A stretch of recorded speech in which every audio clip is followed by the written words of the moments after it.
Hello and welcome to the second edition of the Real Train Writers Roundhouse. I'm joined tonight by Alex Fox, Dylan, Garrett Zatlin, and Jarrett Felix. I'm going to go to Alex first. Introduce yourself, Alex. I'm the only one with a last name in this broadcast, which is a nice feeling.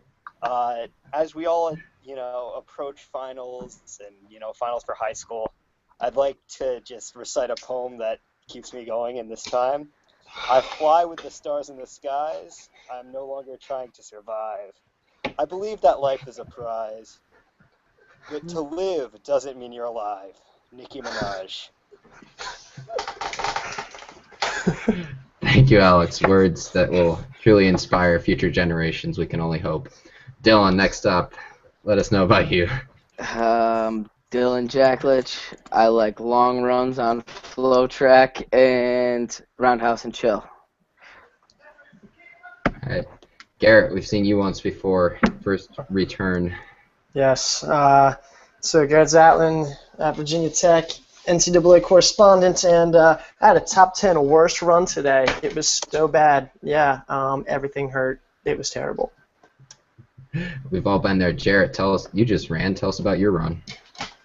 It was a run that I did. It could have gone better, but I'm just happy to be here and to ramble and not, have to moderate anymore. All right, Jarrett's excited to get to talk. Well, since he's so excited, we're going to go to him first. Topic of the day, Boston Marathon earlier today. We saw Haile win on the guy's side, drops Melissa DeCisa late in the race. DeCisa racing his 6th major marathon in just 18 months. Controversial decision there for sure. So, Jarrett, thoughts on topic of the day? Well, what I found most interesting of the Boston Marathon, probably not exactly what anyone's expecting, but what I found most interesting was the lack of people involved, and obviously it just points to the fact that this is an Olympic year. The U.S. just had their Olympic trials. I mean, you look at the top American guys in the race. I mean, with Germa dropping out, you can barely recognize anybody's name. One of the most famous people was just Jenny Simpson's husband. And so I think it's just going to be interesting to see at the Olympics kind of where the real talent is. The only people that really competed were the Ethiopians, who kind of had to try to get a spot. So still a lot up in the air, I think, which is good news for Galen Rupp, in my opinion. All right, Garrett, what do you got? Maybe? Yo, Garrett, can you hear me? Oh, yep, there we go. Yes, I got you now. All right. So there we go. Boston Marathon. Yeah, you know what? Just want to throw it out there. I did call the winner on Flow Track. They, their little contest. Called the winner. I was completely off on the time. The timing, you kind of look at it. They were really going through that half pretty slow, and then they failed to even pick it up. I think, as Dylan has talked about earlier, they barely went through it like 19:30. On a 4-mile stretch at one point. So a little surprised by the lack of pace there. But I'm also surprising that Hale, was able to produce another fast time after getting second in Dubai. Dylan, your thoughts on Hale on the quick turnaround and DeCisa dropping pretty easily there, it looked like. Yeah, I mean, Jarrett and Garrett kind of covered a lot of this, sort of what was going through my mind. Pretty impressed with the turnaround, but again, there wasn't a great deal of I don't want to say a great deal of talent, but there wasn't a ton of depth in the race, and a lot of the top guys are sort of conditioning themselves just for the Olympics, and this marathon just wasn't essential for them this year. Fox, were you disappointed at all by what you saw, or how could I be disappointed? Yeah, the competition wasn't that stiff, but this is a 21-year-old we're talking about. He turns 22 in September. It hurts that, this guy is almost exactly a month younger than me, or older than me, but it's just an incredible performance from such a young guy. And I'd also like to give out a shout-out to the top American, Zach Hine. Who is this guy? He's top 10 finisher at Boston. He's a Cornell alum. All right. Good work, fellas. Move on to round 2. We're going to go buy, sell. So give you guys each like 30 seconds, give you a name, and then tell me if you're buying or selling, tell me why. So we're going to start with Woody Kincaid. Came back from an injury indoors this weekend with a 343, 1500 out west. Garrett, buy or sell? Bye. I'm a big fan of Will Kincaid. I actually really liked him during indoors. His speed work is clearly transferring over to the 1500. It's going well. Now I do think he's going to pursue the 5K and 10K later on.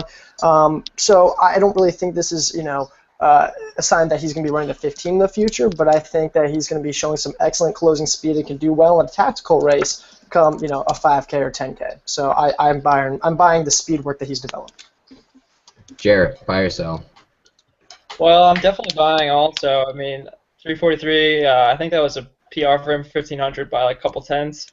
And that's coming off an injury. He had a huge indoor season, 748, obviously, for 3K is pretty darn good. Fifth at NCAA's last year. As long as he's healthy, which it looks like he is, then, I mean, I feel like he's got just as good chance as anybody to be in the top, 3 to 5 guys competing for, those All-American places in the 5K and maybe the 10. We'll see. Fox, what do you think this indicates for his future this year? I think it indicates that he's in good shape and he's a very strong runner. Unfortunately, so is everybody in this country, apparently, 748 any other season, you get super excited about it, but we saw what happened inside. I think Woody Kincaid will have a great season, but I just don't see him as an All-American. All right, Dylan, buy or sell? I'm going to buy. The 343 is, as they said, impressive, and Garrett said it, his kick is lethal. 1345 5K PR right now. I think he'll have to speed that up a little bit if he wants to get in, but he's shown us that he can kick, and at NCAAs it's likely to be tactical, so that kick will come in really handy. I think he'll press Cheserek for a good portion of the late part of the race. So I'm buying it. All right, good stuff. Next name on the list, freshman from New Mexico, ran 342.09. Just yet another talented freshman out here. Josh Kerr, same meet as Kincaid. Alex, buy or sell? I'm buying this kid. I mean, he's got something to prove with the freshman class this year. He also has 151 speed. We were seeing it with these young guys in these 1500s. It's getting to the NCAA meet. If he's there, he's got this speed. If he can get through rounds, he's going to be dangerous. And he's coming in under the radar, too. So watch out for him. Dylan, buy or sell? I'm buying for sure. Anybody in the same freshman class as Grant Fisher and Jonah Koch running the same 1500 time as them is someone to buy. Looked into him a little bit this morning. He won the 1500 at some pretty prestigious championships out in Europe. There was 3 or 4, I believe I saw. He's taken home a couple of big wins in 800 meets out in Europe. Ran 344 last year as a high school age kid. Absolutely buying him. All right. Garrett? No, I'm actually selling. I really don't buy it at all. We really look at it. Yeah, he's a freshman, but that's like really one good race. What else do we have to go off of? Is it an indication that he could be better in the future? Sure, but I just need another race to say, yes, he is this good. It's not just, a one-race wonder. He's young. I disagree with Fox. I don't know if he, I think the 800, if you're running a better 800 in this freshman class, I think that's more impressive than the 1500s that the freshmen have been running so far this season. So I don't know. I'm not buying it. I want to see more. If he does more, then yeah, I'm buying. But right now, there's no indication that he can get through the rounds. All right, Jarrett, what do you got? Well, I'm kind of on the fence, but I'm ultimately going to buy, but I might save the receipt on this one. 342 is a great time. He won the Euro Junior Champs for 1500. He's won the U17 Champs for 1500 and 3K in Britain, where he's from. So he's got some experience in championship level races, but the NCAA is kind of a different animal. And I'm not super sold on 151 speed being enough to close with some of these guys. I mean, you might have to close to 1500 and 151 depending on the year. So I think good potential, but I'd like to see more, kind of like what Garrett said. All right, I like the split vote. Great points on both sides. This weekend, next name, Lopez Lamong, doubled 2 800s, ran 149 first day, and then followed up with a 148 low at Mount Sac. Dylan, buy or sell on Lopez Lamong? I'm going to have to sell Lopez Lamong as much as I like to support my fellow Central New Yorkers. and he did go to school in Central New York, even though he's from Africa. I just don't see him in Olympic shape at this point. He's running out of time for sure. I mean, 149, 148, not a bad double, but I just don't see a spot for him on the Olympic team in the 15 or the 5K really at all. I don't think he's got the foot speed anymore for 1500, and I think the 5K is pretty loaded. So I'm selling on Lopez Lamont. All right, Garrett, agree or disagree? I'm not selling based on his Olympic, hopes, but I'm selling on the fact that we're making, I think, too much out of this than it really is. I think it was more just a speed workout, a speed test. I don't think this is a really true great indication. Now, maybe it is if it becomes like a quickest race and the last 400 comes down to it, which it typically does. But, I don't know. I don't think it's a huge indication of what this is going to mean for his future. So I'm selling this double as just nothing too important to look into right now. All right. Jarrett, what about you? Yeah, I mean, I'm gonna buy on Lopez Lamont. I mean, the 800 is clearly not really his event anymore. I mean, he was at his best back in 2008 when he ran 145. Now he's moved up to the 15, the 5K. I mean, the 5K is really going to be his event. So this is just a workout. This is a real solid workout. He's with an excellent training group. He's made 2 Olympic teams, some other World Championship teams. A talent like this, it's hard to find, and if he can just piece it together, stay healthy, he's got a ton of experience and a ton of raw talent, and I like what I saw. All right, Fox, what about you? I mean, I'm going to sell it, and I'm going to use Jarrett's point. I mean, we really haven't seen Lopez Lamont at his best since, 2008, 2010. I mean, I don't see him as a 5K runner. And look at the 1,500, We're saying this isn't an indication of the shape he's in, but you know what is? The fact that he didn't break 340 last year. You know who did? Leo Manzano. He's the third guy on the team because I think we all have Matt Centrowitz and Robbie Andrews in the 1,500. So I'm sorry, I think this is the end of the line for Lopez Lamont. He had a great career, but he's 31 and it's just a tough year to be an Olympic distance runner. All right. Fair points all around. Next guy we'll go to someone who's consistently flown under the radar in his NCAA career, I think, but in my opinion could be extremely undervalued. Will Crocker from Missouri ran 3:42.80 this weekend, also out in California, basically where all the fast times came from. Jarrett, you buy or sell Will Crocker? I'm going to buy. I think that this was a really good race. Won by, I believe David Torrance won this one. I think he said he closed in around 55 seconds. So this is like a fast race with a big close, and I think you have to be able to close at championship races. Crocker's got 148 speed. He ran this 342. He was second at SECs last year against guys like Engels and Kamoy Campbell. Like, these are really established guys. He hasn't pieced it together on the NCAA stage, and we'll see if maybe the extra years of experience that he's built up over the his time in college is going to come through. But I think he's got all the tools, and sometimes it just takes a little bit more time to get the experience you need. All right, Dylan, what do you got? I'm buying as well. Kind of a big fan of Will Crocker. Like Jarrett said, the 148 speed is pretty key. He ran 4:01 this indoor season, and he's following up with a 3:42 and what sounds like a kicker's race if he's closing in 55. And I think that's a good indication of what he might be able to do in a round situation where there's a prelim that comes down to the fast 400 at the end, or even a final that comes down to the same. So, yeah, I'm definitely buying. I think that he will be really competitive, again, against Engels and others in the SEC championship, and I think he'll do well at regionals as well. All right, Alex, what do you got? I'm going to have to sell this guy. We see one bad performance out of a freshman in rounds, and we're, already starting to miss them. And now we got a guy who's a senior who hasn't really produced on the big stage yet. And until he proves me wrong, and he's had plenty of chances given that he's a senior, I'm not going to buy him. He didn't beat anybody of really big name in this race. And a 3:42, while it's a great time, it's that kind of year. Everybody's going to run a great time. So. All right. Garrett, what do you got? Yeah, I'm actually completely with Fox here. I mean, okay, so he closed in 55, but so does, every other great runner out there. We look back at the NCAA final last spring, they closed in 51, 52. So, I mean, how really important is this when you're talking about him going against national caliber guys? I was watching him last indoor season. He's a guy who can, run well at small meets and place highly, but this is not someone who's proven himself. We, like Fox said, we keep giving him time and more experience. But he's a senior. How much more experience does he really need? So I'm selling. All right.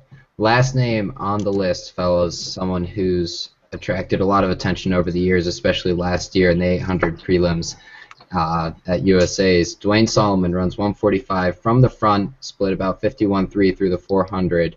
Buy or sell, guys? Alex, sorry. I'm buying this. I'm buying Dwayne Solomon.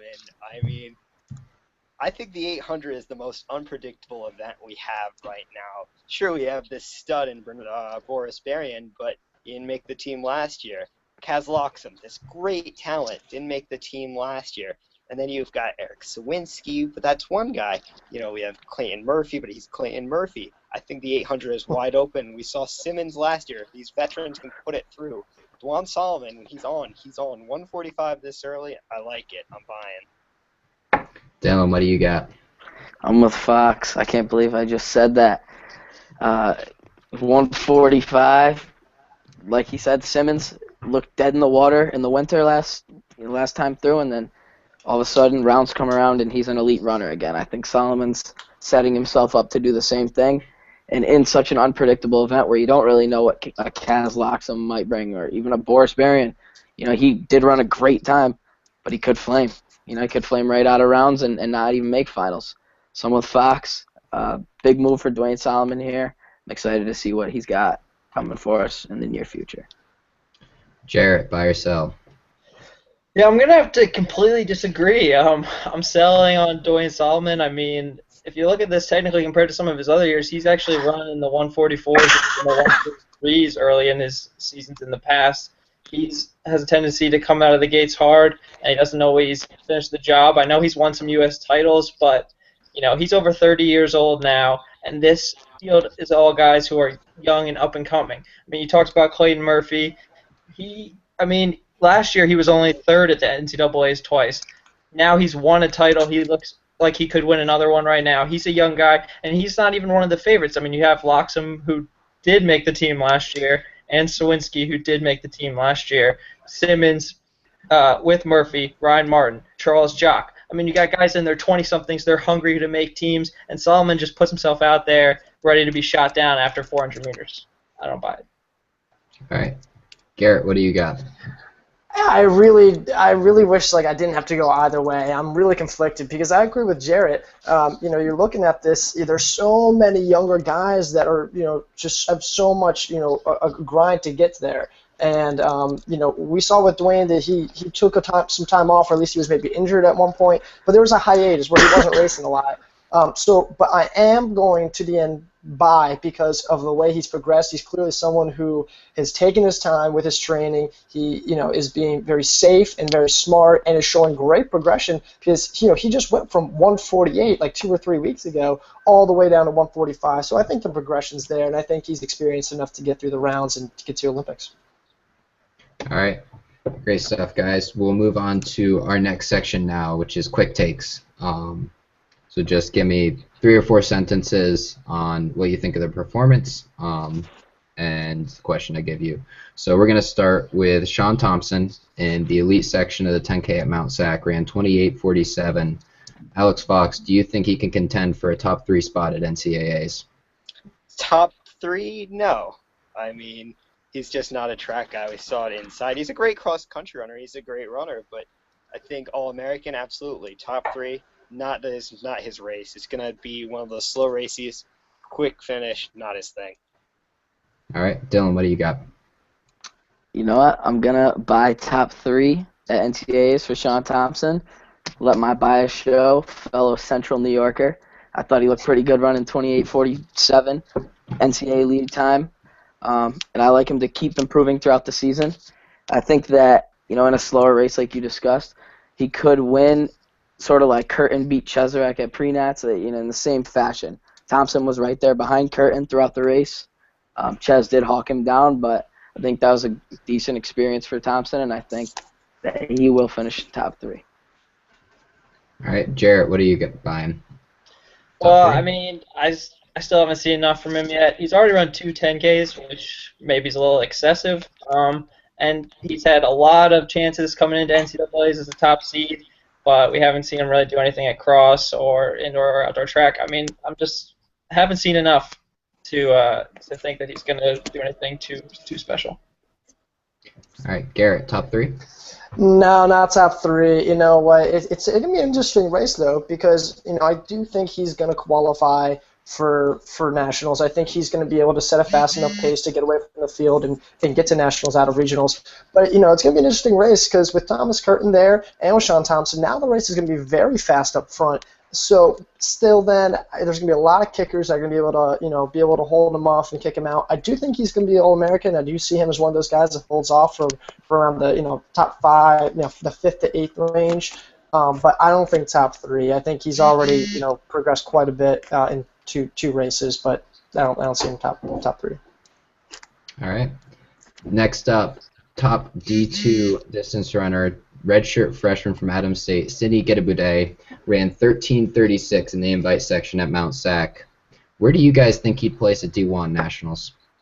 Alex. You asked for quicker answers this section, so I'll try to give it quicker. I don't know. He ran 13:36, which is fast, but his PR in the mile is 4:06. Kickers race, I don't like him. I think he makes nats, doesn't do that great. Garrett, where do you think he fits in with those guys? I do think he's. I'm like thinking 7th or 8th. Honestly, I do think he has the ability to contend, like we just saw. But when you kind of need that consistent racing with top tier D1 talent every other weekend, and not that he hasn't raced great talent. It's not that he hasn't beaten great talent. I think he just kind of have to be understanding and recognizing of what that talent is like and how to race against them. So I do think he's good enough and he's talented enough to get like that 7th or 8th spot, but I don't really see him going too much higher than that. So. All right, Jarrett. Caleb, you're a D2 guy, so I think you know how much talent there is in that division, and I think he would place in the top 5, honestly. I mean, he just beat all the big-name guys. Pierce Murphy, being a guy who's finished top 5 in his last 4 NCAA championships. 13:36, this is, as stacked of a field as you can get. Adams State produces good guys like Kevin Batt. They can run with the D1 guys all the time. I mean, I saw it at Paul Short in person not too long ago, so I think he's legit. Just to clarify, I don't want to throw out anyone who's in D2 as bad competition. I'm just saying it's different competition, and even in how they race, I'm thinking. So just throwing it out there. Sure, running from the front's different than messing around that pack. Yeah. Dylan, where do you think he fits in with those guys? I'm with Jared on this one. Pierce Murphy, pretty big name. Mason Furlick, another big name. I'd say not quite top 5, but not as low as 8 like Garrett said. I'm going like 6 or 7, which is still a pretty good spot. All right. Last guy on our quick takes, Bernie Montoya, one of the biggest names in his high school class. Is it a comeback? Ran 3:45 this weekend. Sure, that's not great. But is he on the trail back, Dylan? I guess I'm going to have to say yes because he struggled so mightily. Indoor, off memory, the only race I can think of is a 4:23 mile that he ran. Obviously a lot faster than I can run, but definitely not what I was expecting after he ran, 4:01, 4:02 in the Dream Mile.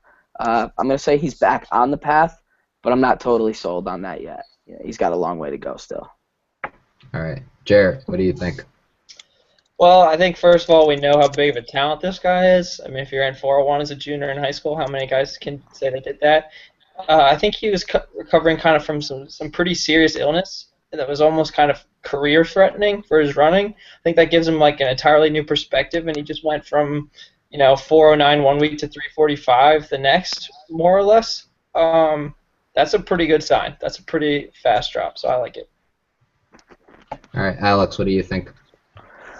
It's the right path. He's obviously going in the right direction, but just given the level of talent, I'm not getting my hopes up just to have him crushed. He drops a few more seconds, yeah, I'll buy into it. But, sorry, not yet, Bernie. All right, Garrett, Not feeling the last word on this one. Yeah, I'm gonna say I'm not really thinking this is a comeback. I do remember Jarrett saying he was struggling earlier back in his career. I actually think he had there was some kind of heart problem. I remember reading an article about it. But yeah, one great race, but there's nothing really else to go off of, and even then, it's just what else can we go off of?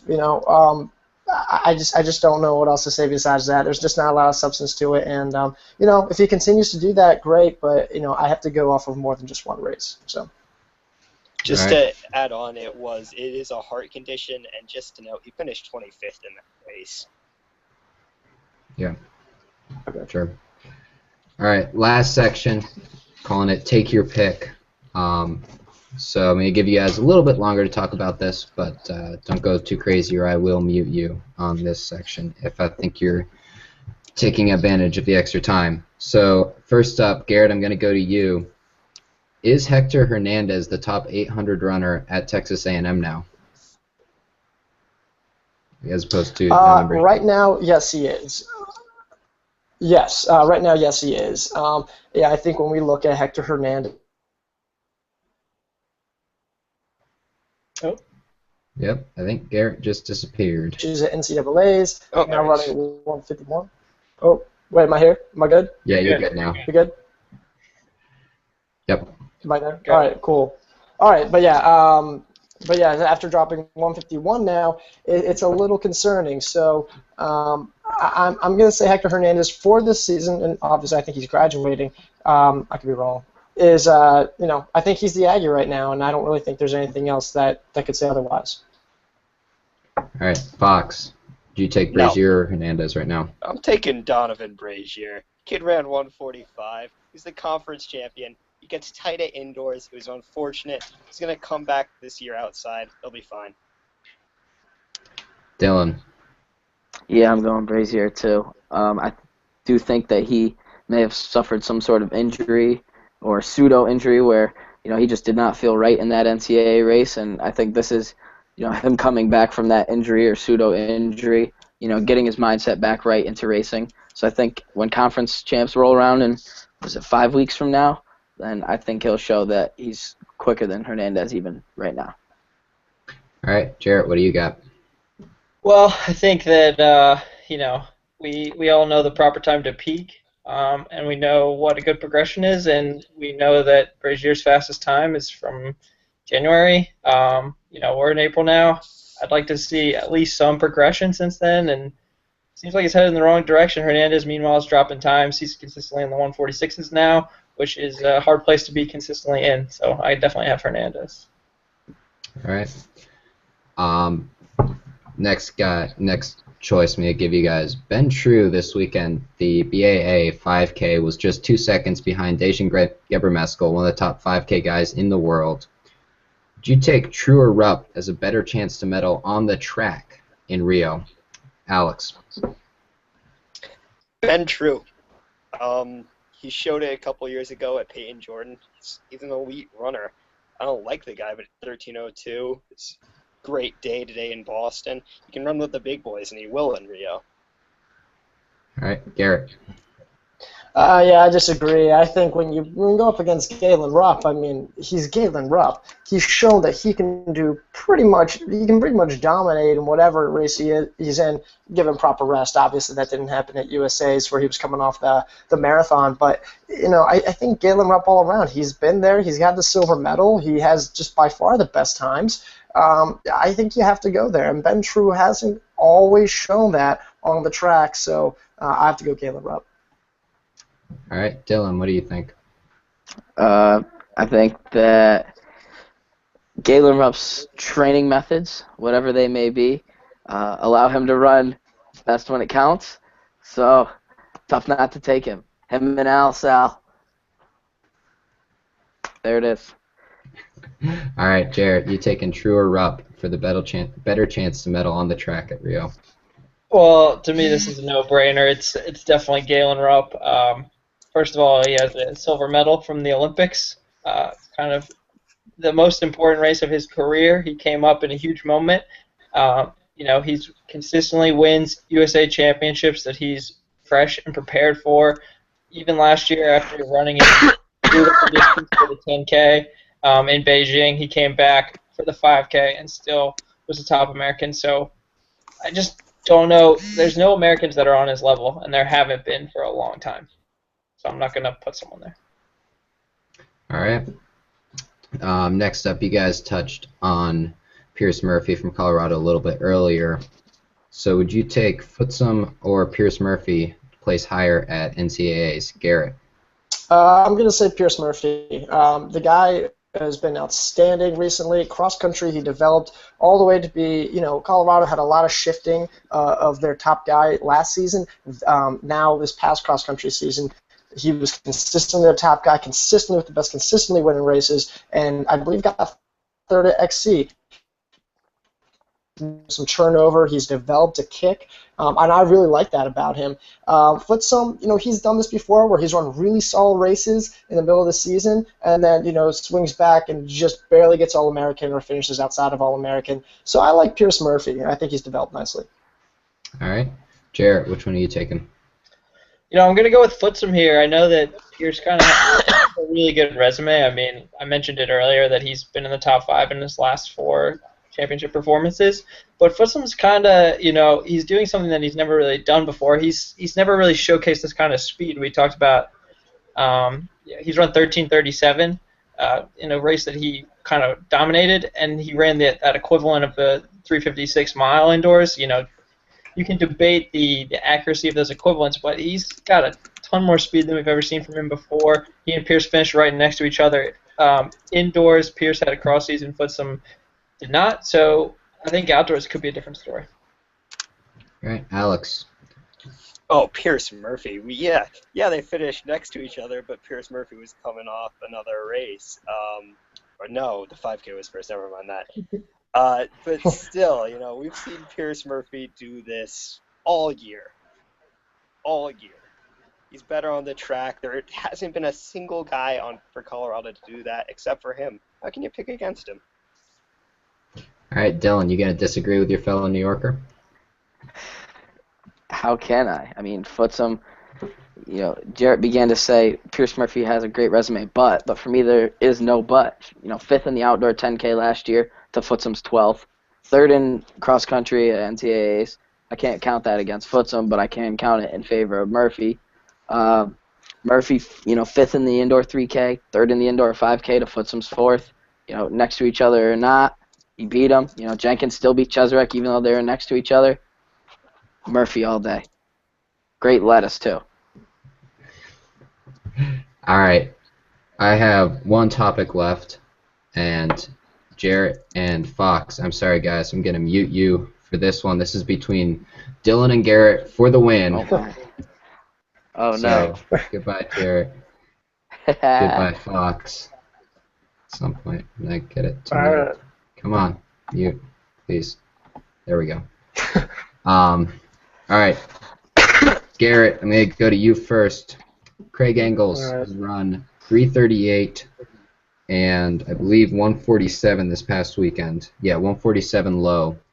Better event for him at NCAAs, 1500 or 800. I really like the 1500. The 1500, at least we've seen, or at least we've based it off of the 800, not nearly as stacked as the 800. The 800 is a legendary field. Engels couldn't even get into NCAAs this past indoor season. And 338 this early in the season with the kind of kicking speed that he has, I think definitely 1500. It favors him tactically. It favors him in terms of fitness. It favors him all around in terms of the competition he's around. He has to go 1500. It's a stupid decision for him not to. Dylan, what do you have? I mean, I also have the 1500. I'm going to try to not repeat Garrett at any point here. But he doesn't really have the foot speed for the 800. You've got these guys, as inconsistent as they may be, Donovan Brazier, Isaiah Harris, Kidder, Murphy, the 800 field, as he said, is loaded. There's a lot of athletic guys in there, a lot of great, a lot of experience. 1500, a little bit thin. Henry Wynn looked really good at NCAAs, obviously, but beyond that, not much else. 338, a lot more impressive given the perspective than 147. There's 50 guys who have run 147 this year. All right, good stuff tonight, everyone. I'm going to give the edge to Garrett. So last word is yours, Garrett. What do you got? All right, well, you know what? I never got to rant about Andres Arroyo, all right, and now I'm going to finally do it. Andres Arroyo, where you at? You were killing it in high school. You were the only one we were looking at. Now, after all the championship seasons, you have one 8th place finish for All-American. I don't want to hear anyone else saying that they have, he's an All-American. No, 8th place finish. He should have at least 3 All-American finishes. He has disappointed me in terms of all the predictions. I know this sounds harsh. It's because I'm a harsh person. Andres Arroyo, where you at, dude? All right, good stuff tonight, guys. Signing out, this is Caleb Gatchell. The rest of my panel, tune in Wednesday at 9 o'clock for the high school edition. We're out.